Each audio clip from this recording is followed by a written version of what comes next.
ದಾವಣಗೆರೆ ದಕ್ಷಿಣ ticket ಪ್ರಮುಖರ ಸಭೆಯಲ್ಲಿ 8 ಆಕಾಂಕ್ಷಿಗಳ ಬಗ್ಗೆ ಚರ್ಚೆ. ಅಭ್ಯರ್ಥಿ ಆಯ್ಕೆ ನಿರ್ಧಾರಕ್ಕೆ ಸಿಎಂ ಮತ್ತು ಡಿಸಿಎಂ ದೆಹಲಿಗೆ ಹೋಗ್ತಾ ಇದ್ದಾರೆ. ಹಾಗಾದ್ರೆ ಕಾಂಗ್ರೆಸ್ನಲ್ಲಿ ಯಾರು ಅಭ್ಯರ್ಥಿ ಆಗ್ತಾರೆ, ಕಾಂಗ್ರೆಸ್ನಲ್ಲಿ ಯಾರಿಗೆ ಟಿಕೆಟ್ ಕೊಡ್ತಾರೆ, ಇದೇ ಈ ಹೊತ್ತಿನ ವಿಶೇಷ. ನಾನು ಕಾವ್ಯ ಹೆಗಡೆ. ದಾವಣಗೆರೆ ದಕ್ಷಿಣ ವಿಧಾನಸಭಾ ಕ್ಷೇತ್ರದ ಟಿಕೆಟ್ ವಿಚಾರವಾಗಿ ಕೆಪಿಸಿಸಿ ಕಚೇರಿಯಲ್ಲಿ ಬುಧವಾರ ಮಹತ್ವದ ಸಭೆ ನಡೆಯುತ್ತೆ.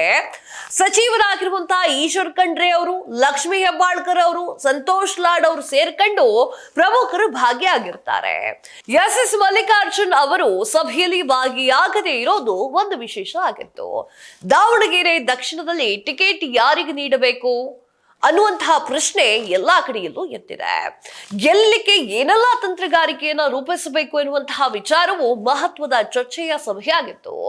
ವಿಚಾರ ಏನು ಅಂದ್ರೆ, ಗೆಲ್ಲಕ್ಕೇನೇನು ಮಾಡಬೇಕು ಅನ್ನೋದು ಸ್ವಲ್ಪ ಸೈಡ್ಗೆ ಇಡೋಣ. ಯಾಕಂತಂದ್ರೆ ಕರ್ನಾಟಕದಲ್ಲಿ ಕಾಂಗ್ರೆಸ್ ಆಡಳಿತ ಮಾಡ್ತಾ ಇರೋದ್ರಿಂದ ಹಾಗೂ ಅಲ್ಲಿ ಕಾಂಗ್ರೆಸ್ನವರೇ ಇರೋದ್ರಿಂದ ಕಾಂಗ್ರೆಸ್ಗೆ ಸುಲಭವಾಗುತ್ತೆ ಈ ಒಂದು ಎಲೆಕ್ಷನ್. ಇದೇ ಸಂದರ್ಭದಲ್ಲಿ ಈ ಕ್ಷೇತ್ರದ ಉಪಚುನಾವಣೆಗೆ ಯಾರನ್ನ ಸ್ಪರ್ಧೆಯನ್ನಾಗಿಸಬೇಕು, ಯಾರನ್ನ ಕಣಕ್ಕೆ ಇಳಿಸಬೇಕು ಅನ್ನುವಂತಹ ವಿಚಾರವಾಗಿ ನಿರ್ಧಾರ ಕೈಗೊಳ್ಳುವಂತಹ ಹೊಣೆಯನ್ನ ಸಿಎಂ ಸಿದ್ದರಾಮಯ್ಯ ಹಾಗೂ ಡಿಸಿಎಂ ಡಿಕೆ ಶಿವಕುಮಾರ್ ಅವರ ಹೆಗಲಿಗೆ ನೀಡಲಾಗಿತ್ತು. ಸಭೆಯ ಬಳಿಕ ಮಾತನಾಡಿದಂತಹ ಸಚಿವ ಸಂತೋಷ್ ಲಾಡ್ ಅವರು, ಸಮಿತಿಯಲ್ಲಿ ನನ್ನನ್ನ ಸಹ ಪಕ್ಷ ಸದಸ್ಯನಾಗಿ ಮಾಡಲಾಗಿದೆ. ಸಭೆಯಲ್ಲಿ ಇಬ್ಬರನ್ನ ಒಪ್ಪಿಗೆ ಪಡೆದು ಟಿಕೆಟ್ ಘೋಷಣೆ ಮಾಡಬೇಕು ಎನ್ನುವಂತಹ ಚರ್ಚೆ ಹೇಳಿದ್ದಾರೆ. ಎರಡೂ ಗುಂಪುಗಳನ್ನ ಸೇರಿಸಿ ಪಕ್ಷದ ದೃಷ್ಟಿಯಿಂದ ಸಿಎಂ ಮತ್ತು ಡಿಸಿಎಂ ನಿರ್ಧಾರ ಆಗಬೇಕು ಎನ್ನುವಂತಹ ತೀರ್ಮಾನವನ್ನ ಕೈಗೊಳ್ಳಲಾಗಿದೆ ಅಂತ ತಿಳಿಸ್ತಾರೆ. ಸಚಿವೆ ಲಕ್ಷ್ಮೀ ಹೆಬ್ಬಾಳ್ಕರ್ ಅವರು ಮಾತನಾಡ್ತಾರೆ, ಉಪಚುನಾವಣೆ ನಮಗೆ ಪ್ರತಿಷ್ಠೆಯ ಕಣವಾಗಿದೆ. ಜಿಲ್ಲಾ ಪಂಚಾಯಿತಿ, ತಾಲೂಕು ಪಂಚಾಯಿತಿ ಮತ್ತು ಜಿಬಿಎ ಹಾಗೂ 2028ರ ಚುನಾವಣೆಯನ್ನ ಗಮನದಲ್ಲಿ ಇಟ್ಟುಕೊಂಡು ನಮಗೆ ಗೆಲುವೇ ಮಾನದಂಡ ಆಗಿದೆ ಎನ್ನುವಂತಹ ವಿಚಾರವನ್ನು ಮಾತನಾಡ್ತಾರೆ. ಗೆಲುವೇ ಮಾನದಂಡ ಆಗಿದೆ. ಇಂದಿನ ಸಭೆಯಲ್ಲಿ 8 ಜನರ ಹೆಸರು ಚರ್ಚೆಯಾಗಲಿದೆ ಎನ್ನುವಂತಹ ವಿಚಾರವನ್ನು ಬಾಯ್ಬಿಡುತ್ತಾರೆ. ಅಳೆದು ತೂಗಿ ಸಿಎಂ ಡಿಸಿಎಂ ಹೈಕಮಾಂಡ್ ಏನು ತೀರ್ಮಾನ ಕೈಗೊಳ್ಳುತ್ತದೆಯೋ ಅದಕ್ಕೆ ನಾವು ಬದ್ಧರಾಗಿರುತ್ತೇವೆ ಎನ್ನುವಂತಹ ಮಾತನ್ನ ಅಡ್ಗೋಡೆ ಮೇಲೆ ದೀಪ ಇಡುತ್ತಾರಲ್ಲ, ಹಂಗೆ ಹೇಳ್ಬಿಟ್ಟು ಹೋಗ್ತಾರೆ. ಹೆಸರು ಘೋಷಣೆ ಆದ ಮೇಲೆ ಗೊಂದಲ ಸರಿ ಹೋಗುತ್ತೆ ಅನ್ನುವಂತಹ ವಿಶ್ವಾಸವನ್ನ ಅವರಿದ್ರೂ ಕೂಡ ವ್ಯಕ್ತಪಡಿಸ್ತಾರೆ. ಇನ್ನು ಈ ವಿಚಾರವನ್ನು ಮಾತನಾಡ್ಲಿಕ್ಕೆ ಉಸ್ತುವಾರಿ ಸಚಿವರಾಗಿರುವಂತಹ ಸುರ್ಜೇವಾಲ್ರು ಬೆಂಗಳೂರಿಗೆ ಬರ್ತಾ ಇದ್ದಾರೆ. ಒಂದು ಬೈ ಎಲೆಕ್ಷನ್, ಒಂದು ಟಿಕೆಟ್ ಯಾರಿಗೆ ಎನ್ನುವಂತಹ ಅನೌನ್ಸ್ ಮಾಡ್ಲಿಕ್ಕೆ ಇಷ್ಟು ಕಷ್ಟವನ್ನ ಪಡ್ತಾ ಇದೆ ಕಾಂಗ್ರೆಸ್. ದಾವಣಗೆರೆ ದಕ್ಷಿಣ ಉಪಚುನಾವಣೆಯ ಉಸ್ತುವಾರಿ ಸಮಿತಿಯ ಅಧ್ಯಕ್ಷ ಮಂಜುನಾಥ್ ಭಂಡಾರಿ ಮಾತನಾಡ್ತಾರೆ, ಎಸ್ ಮಲ್ಲಿಕಾರ್ಜುನ್ ಇವತ್ತು ಸಭೆಗೆ ಬರಲಾಗ್ಲಿಲ್ಲ ಅಂತ ಹೇಳುತ್ತಾರೆ.